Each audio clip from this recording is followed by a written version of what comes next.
Yo, what's good everybody? It's Casper. A little late to the party, but finally got to see Scream 6, so I'm gonna let you know what I thought about it. So let's get straight to it.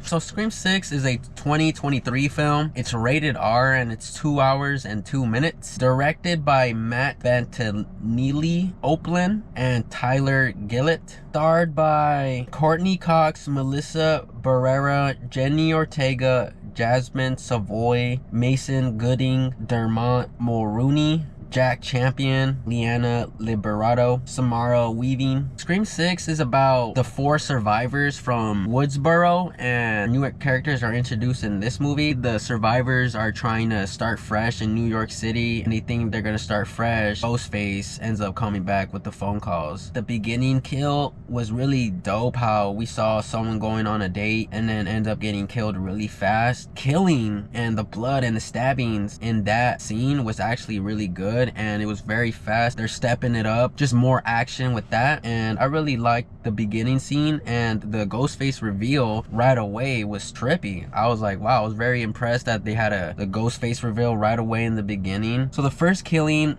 you see Ghostface, and he does a Ghostface reveal right away, and that character's name is Tony. He's played by Jason Carvey. A really good scene and a good introduction. Flow and the acting with Tony in the beginning was good, and it fit very well, wasn't corny at all, and I like the games that they were playing. Lines presented in that scene in the beginning were good, but you kind of forgot that it was like an introduction scene because it was done really well, like something that would be done in like in the middle or kind of at the end. Great introduction for the movie, fast-paced, done really well. Acting throughout the whole movie, I would say, was a huge improvement. A lot of these characters from Scream 5 were more of like you got used to them, and their acting and their lines got a lot more better. Some questionable things in senses of like it was too fast or just put onto us really quick, but the fact that their acting and the lines were a little bit better, the adjustment to that was okay. But sometimes there was just a lot of goofy moments. Sometimes the movie went away from just trying to be real at some moments. Parts in the movie where if you catch it, you catch it. There's a part where Sam is holding the knife in the movie theater. There's obviously fresh blood on that knife. The whole Ghostface costume and knife was supposed to be from the first one, so that was many years ago. So the fact that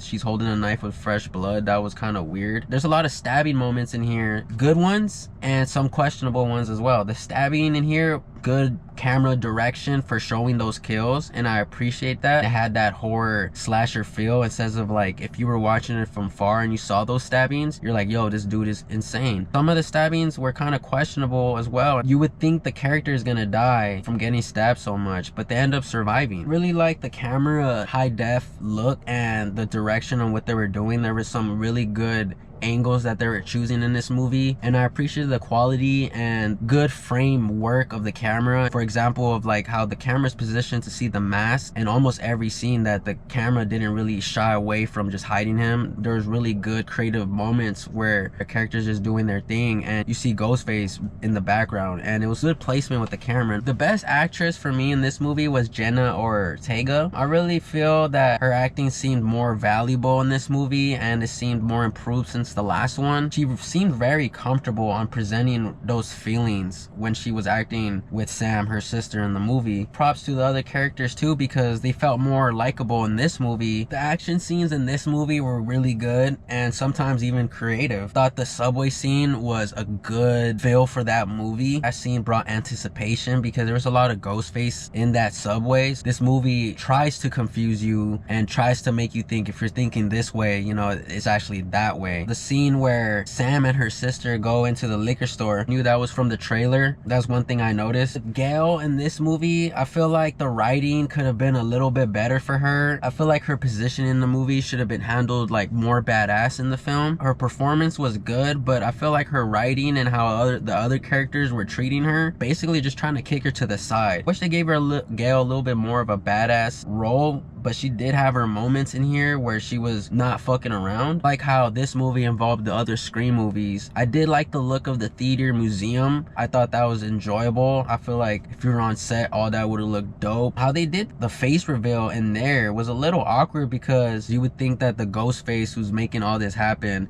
is a little bit bigger, is a little bit stronger, but you end up seeing who it was, and you're like, these are the people who you made Gail's boyfriend flip over when Ghostface was in Gail's house. That was a little trip and a little weird to me. And also at the end, when Detective and Sam end up being face to face with each other, I thought when they both ran into each other, that was a little awkward as well. The detective cop literally runs with the gun. I thought that was very awkward. This movie did execute on enhancing the kills. Some of the kills were brutal. Some of the knives were straight kills to the face. The stabbings were straight to the face. The blood in this movie was good. The graphics was pretty good as well. The music in here was really good. Hip-hop underground music in here that you heard, it flowed really well with the movie. Sam's character was okay. It wasn't the greatest. It wasn't like the shining one. It was awkward at times on what she's trying to do. My favorite was definitely Jenny Ortega. Mason Gooding, his character was better from 5. I feel like his lines were more likable and like you appreciated the characters more. In Scream 5, you just felt a little bit more of like characters felt too new. Dermot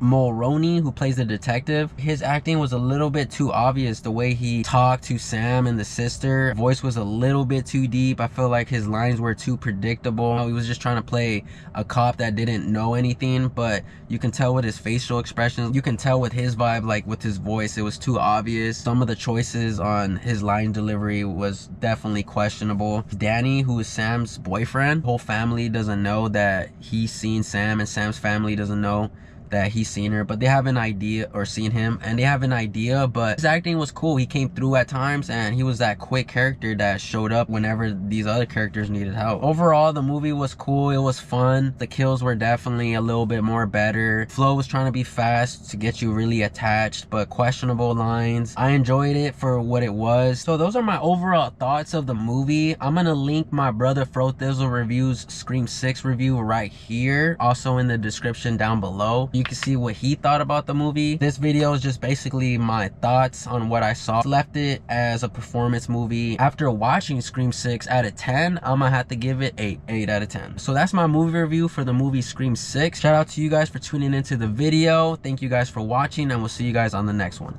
Peace, y'all.